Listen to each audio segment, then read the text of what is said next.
In the heart of the canals of Xochimilco near Mexico City lies a place so eerie it has captured the imaginations of ghost hunters, thrill seekers, and curious tourists alike. Welcome to the Island of the Dolls, a place where dolls aren't just toys, but the eerie guardians of a long-forgotten tragedy.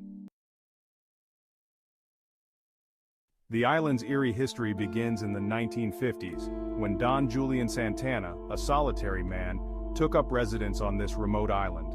Legend tells of a tragic event that set everything in motion.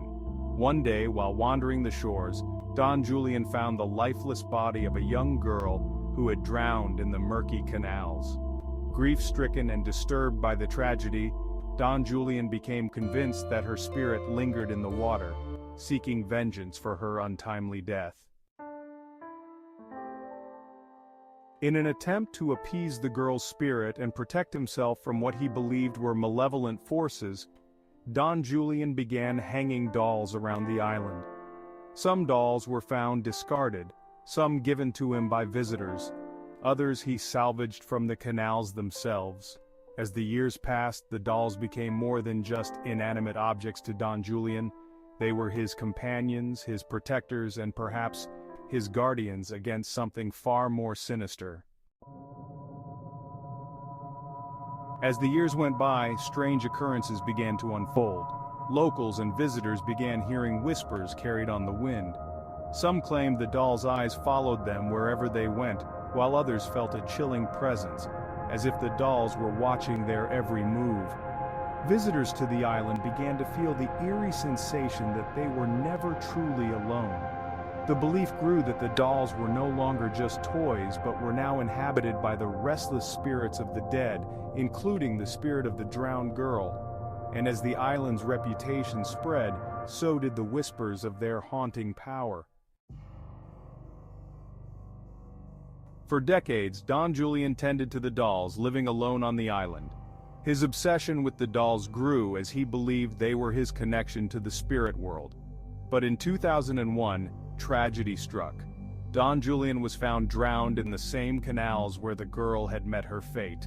Some believe it was the curse of the island, claiming his death was the result of his devotion to the dolls, while others see it as an eerie coincidence. But the island, haunted by both legend and loss, remained untouched, and the dolls continued to sway, untouched by time. Today, Isla de las Muñecas remains a place of mystery and intrigue. Tourists, drawn by the island's haunting allure, visit from all corners of the world. Some come to witness the strange dolls, others to uncover the truth behind the paranormal claims that still haunt the island. Visitors often bring their own dolls as offerings, continuing the strange tradition started by Don Julian. The dolls continue to hang from trees, slowly decaying, yet still staring with lifeless eyes. Many believe Isla de las Muñecas is truly haunted. Paranormal investigators have reported strange electromagnetic field readings, unexplained noises, and even glimpses of shadowy figures moving between the trees. Some claim the dolls themselves are more than just forgotten relics. They are, in fact, portals to another realm, a gateway to the spirits that still haunt the island. The haunting story of the Island of the Dolls has captured the attention of filmmakers, documentary makers, and paranormal enthusiasts around the world. It has appeared in numerous documentaries, horror films, and even reality TV shows, each further cementing its place in popular culture.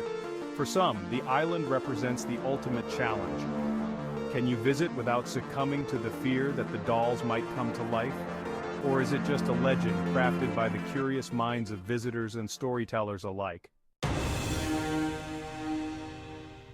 The Island of the Dolls is a place where legend and reality converge, where grief and devotion have left behind an eerie legacy.